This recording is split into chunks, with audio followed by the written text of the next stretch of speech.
तो शादी का बोली बंद कर दो। मैंने अपने बेटे के लिए शादी की बात बंद कर दी, क्योंकि एक माँ का ममता बेटे के लिए बहुत बड़ा होता है।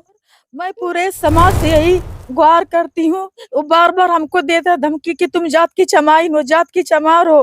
क्या जात के चमार हरिजनों का कोई कदर नहीं है। मेरा 13 साल का बच्चा है। वो हमको शादी का झांसा दिया कि मेरी शादी नहीं हुई है, लेकिन आज उसकी शादी हो गई। उसके सारे बच्चे स्कूल में पढ़ते हैं। मेरा 13 साल का बच्चा है। मैं दर दर की ठोकर करने वाली हूँ, मुझसे शादी कर लो, लेकिन मुझसे शादी नहीं किया। उसी बीच मैंने अपने बेटों को जन्म दी, तब पर भी उससे बोली कि अब तो मैं एक बच्चे का माँ हो गई हूँ, मुझसे। उसी बीच में मैं किसी तरह भाग करके अपने मायके आई। फिर वो मेरे मायके आया, हाथ गोड़ जोड़ करके हमको लेके चला गया, बोला कि मैं शादी करूंगा। 5 साल आपके साथ रहा वैसे ही? जी, वैसे 5 साल आपको परेशान करता रहा। नमस्कार, मैं मनीष कुमार भारद्वाज, आप देख रहे हैं आजाद हिंद न्यूज। दोस्तों, आज हम पहुंच चुके हैं जौनपुर का एक ऐसा मामला कहीं ना कहीं सुन के रूह कपा देती है। कुसुम राज जी, इनके साथ कहीं ना कहीं ये समाज में सिंगर हैं, समाज में गाती हैं, लोगों को मनोरंजन अच्छा जो भी है और स्टेट प्रोग्राम करती हैं। ये किस तरीके से शादी का झांसा देके इनको प्रताड़ित किया गया। आज 8-9 साल हो गए, 8-9 साल से ऊपर हो गए। इनसे जानने का प्रयास करेंगे क्या है मामला, क्या क्या नाम है आपका? मेरा नाम कुसुम राज है। आप कहाँ के रहने वाली हैं? जौनपुर जिला। अब पूरा पता बताइए। जौनपुर जिला हिसामपुर पटेल नगर के रहने वाली हूँ। और राजेश यादव गायक मुझे शादी का झांसा दे करके 2009 में रिकॉर्डिंग करने के बहाने हमको लेके गया। आप भी गाती हैं? जी, आप भी गाती हैं, तो रिकॉर्डिंग के बहाने लेकर गए? जी, हमको बहाने लेके गया। उसके बाद में रिकॉर्डिंग मेरे साथ नहीं किया। वो हमको ले जा करके बनारस कैंट स्टेशन के बगल में न्यू कपूर गेस्ट हाउस में हमको रख दिया। उसके बाद मैंने जब वहाँ दबाव डाली, यहाँ हमको क्या करने के लिए लाए हो, तो बोला कि शादी करने के लिए। हमने बोला कि शादी इस तरह नहीं होती है। बहाना करके वो हमको छोड़ करके घर चला आया, बोला कि मैं तुम्हारे माँ बाप को लेके आ रहा हूँ। 2 दिन बीत गया। फिर उसके बाद में मेरे माँ बाप ने उससे पूछने लगे, नहीं बताया। अच्छा, ये बताइए, जब आप वो छोड़कर चले आए, आप वहीं पर थी, तो बाहर निकलने का प्रयास नहीं किया कि निकल के किसी से कहें अपनी? क्योंकि वहाँ पे ताला लॉक करके बाहर से गया था। होटल वाले से बोला था कि जब तक मैं नहीं आऊंगा तब तक उसको बाहर मत करना। उसके बाद क्या हुआ? उसके बाद 2 दिन बीत गया। जब मेरे माँ बाप उससे सवाल करने लगे, पूछने लगे कि मेरी बेटी कहाँ गई, तो बोला कि तुम्हारी बेटी हमारे साथ नहीं है, मैं उसको लेके गया था। उसके बाद मैंने उसको रोडवेज पकड़ा दिया। तुम्हारी बेटी कहाँ गई हमसे नहीं मतलब है। तो फिर उसके खिलाफ हमारे माँ बाप ने चंदवक थाने में FIR किया, लेकिन कोई भी सुनवाई नहीं हुआ। आप वहीं पर थी? जी, तो केवल वो बंधक बना के वहां पर रखा गया था? बिल्कुल हमको बंधक बना के रखा और था। कुछ किया जा रहा था कि केवल बंधक बना के रखा? नहीं, लेके गया था शादी का झांसा दे करके। दूसरे दिन से हमको जो है कि हमारे साथ गंदगी हरकत करने लगा। शादी का झांसा दे के मैं बिल्कुल वहाँ पे बेबस थी, लाचार थी, मजबूर थी। मुझे उतना जानकारी नहीं था कि मैं वहाँ से कहाँ जाऊँ। उसके बाद वो हमको 3 महीना उस होटल में रखा। 3 महीना होटल में रख करके बोला कि मैं तुमसे आज करूँगा, कल करूँगा, लेकिन हमसे शादी नहीं किया। ऐसे करते-करते 4-5 साल तक गुजर गया।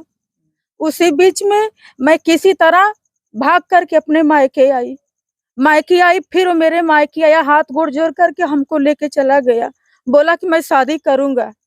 5 साल आपके साथ रहा वैसे ही? जी, वैसे 5 साल आपको परेशान करता रहा। यहाँ पर भी हमारे माँ बाप दबाव उसके ऊपर डालते रहे, लेकिन वो भी नहीं सुनता था, क्योंकि वो जात का यादव था। मेरे माँ बाप को धमकी देता था हमेशा कि जान से मार देंगे, जान से मार देंगे। हमको भी जब दोबारा लेके गया तो वहाँ पर भी हमको प्रताड़ित करने लगा। हमारे साथ हमेशा बार-बार शोषण करता रहा। उसी बीच में मैं 2011 में गर्भवती हो गई। फिर भी मैंने उससे कहा कि मैं माँ बनने वाली हूँ, मुझसे शादी कर लो, लेकिन मुझसे शादी नहीं किया। उसी बीच मैंने अपने बेटों को जन्म दी, तब पर भी उससे बोली कि अब तो मैं एक बच्चे का माँ हो गई हूँ, मुझसे शादी कर लो, लेकिन बोला कि नहीं, तुम शादी बार-बार दबाव डालती हो, तुझे जान से मार दूंगा। अगर तुम अपने बच्चे को चाहती हो तो शादी का बोली बंद कर दो। मैंने अपने बेटे के लिए शादी की बात बंद कर दी, क्योंकि एक माँ का ममता बेटे के लिए बहुत बड़ा होता है। ये है एक माँ का ममता। एक कहीं ना कहीं हम और आप समाज में घर से बेटी बहन को बाहर निकालते हैं किसी के भरोसे, चलिए ठीक है। और इनका शौक है, अपने परिवार जीविका चला सकती हैं सिंगर गाना गाने के लिए, लेकिन पर्दे के पीछे क्या होता है इन चीज़ों को भी देखिए। और क्या थाने पर फिर दोबारा जब शादी नहीं किया तो थाने होने पर गई? जी, मैं दोबारा अपने बेटों को लेकर के थाने पे गई थी, उसके खिलाफ मैंने एफआईआर कराई, लेकिन मैं वहां से डांट करके फटकार करके भगाई गई। मेरा कोई भी सुनवाई नहीं एसपी हुआ। साहब के पास गई? जी बिल्कुल गई थी, लेकिन वहां से भी कोई सुनवाई नहीं हुआ। उसके बाद मैंने 2023 में जा करके जौनपुर न्यायालय से जो है कि मैंने उसके ऊपर कार्रवाई की। क्या आपको लगता है उत्तर प्रदेश में योगी जी के शासन है, बहुत लोग ये कहते हैं कि शासन बहुत सख्त है, बहुत अच्छा है, पुलिस प्रशासन बहुत टाइट है, क्या आपको लगता है आपको न्याय मिलेगा? मुझे पूरा विश्वास है कि बिल्कुल मुझे न्याय मिलेगा, और मैं पूरे समाज से यही गुहार करती हूँ। वो बार बार हमको देता धमकी कि तुम जात की चमाइन हो, जात की चमार हो। क्या जात के चमार हरिजनों का कोई कदर नहीं है। हमेशा यही कहता था कि तुम जहाँ मिलोगी तहाँ तुम्हें जान से मार दूंगा, तुम्हारे बच्चों को मार दूंगा।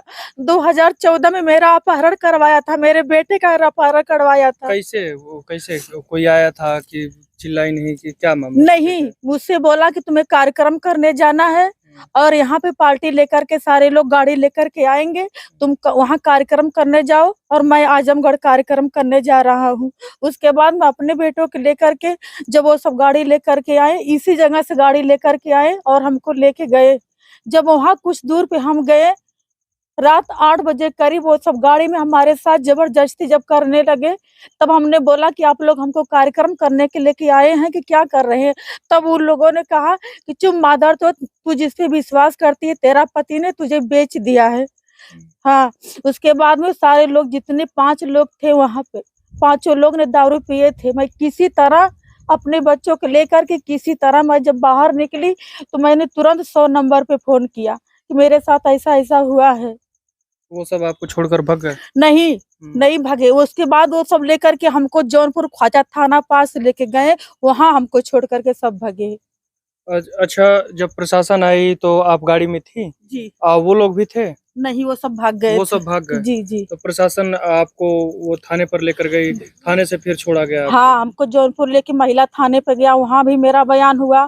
उसके बाद किराकत कोतवाली आई। सार आज तक गिरफ्तारी नहीं हुई जो आप नहीं, नहीं किसके उन कहने पर गई थी नहीं, आप? नहीं, क्योंकि जब ये राजेश यादव गया, जो हमको शादी का झांसा देके, जब इसको पता चला कि वो तो ऐसे-ऐसे मैटर में आ गई है सामने, उसको पता चल गया सच्चाई का कि उसका पति ने ही उसका अपहरण करवाया, राजेश यादव।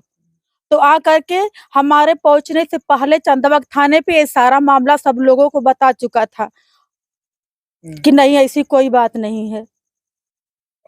उस पर लगातार आप एप्लीकेशन देती रही, तमाम से अधिकारियों से कहती रही, लेकिन आपका कोई नहीं सुनता था? बिल्कुल मेरा कोई भी सुनवाई नहीं होता था। मैं बार-बार पहुँचती थी अपने माँ-बाप को लेकर के। ये देख लीजिए सर, मैं इतना पीड़ित हूँ, आज मेरा 13 साल का बच्चा है।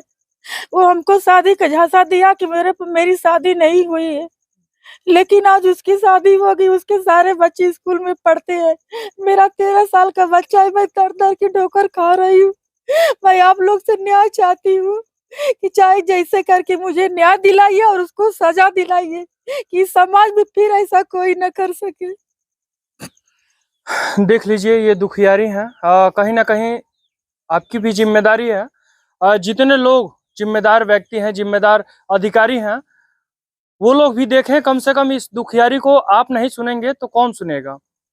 लेकिन इनके साथ ऐसा हो रहा है, इसके ज़िम्मेदार कौन हैं? क्या उन लोगों पर कार्रवाई होगी कि नहीं होगी? आप स्वयं बताएँ, और इस वीडियो को ज़्यादा से ज़्यादा शेयर करें ताकि उन ज़िम्मेदार अधिकारियों के पास पहुँचे। और हो सकता है कोई आँखों पर पट्टी छाई हुई हो, आँखों पे पट्टा हो या कोई चश्मा हो, वो चश्मा हटा के देखें और इस दुखियारी माँ के बारे में सुनें, सोचें। सोचिए, वो 13 साल का बच्चा वो क्या सोचता होगा अपने माँ के बारे में। बच्चा कभी पापा-वापा के बारे में पूछते-उछते हैं? बिल्कुल पूछता है कि मम्मी सारे स्कूल में जाता हूँ तो सारे लड़के पूछते हैं कि प्रिंस तुम्हारे पापा नहीं आते हैं, लेकिन बोलता है कि मेरे पापा से कोई वास्ता नहीं, हमारे पापा नहीं है। ऐसे नालायक पापा किसी को ना हो। मैं नहीं जानता हूँ कि वो हमारा पिता है। कहीं ना कहीं किस तरीके से शारीरिक शोषण किया जाता है इनके साथ, शादी का झांसा देके, और इनको बंधक बनाया जाता है। फिर ये मजबूर हो जाती हैं बच्चे होने के बाद, लगातार ये कहती हैं, इनके कहने के अनुसार लगातार ये कहती हैं कि अब शादी कर लीजिए, शादी कर लीजिए, लेकिन वो इनसे शादी नहीं करते, शादी नहीं करते, और कहीं ना कहीं इनको डराते धमकाते हैं। और कुछ कहना चाहेंगे? बिल्कुल कहना चाहूंगी। मैं बार-बार हमेशा उनसे कहती थी कि मेरा बच्चा हो गया है, आप एक पिता के बाप हो गए, कम से कम शादी तो कर लीजिए, लेकिन नहीं शादी किए। हमको मारते थे, पीटते थे, हमेशा उस रूम में हमको बंधक बना के रखते थे।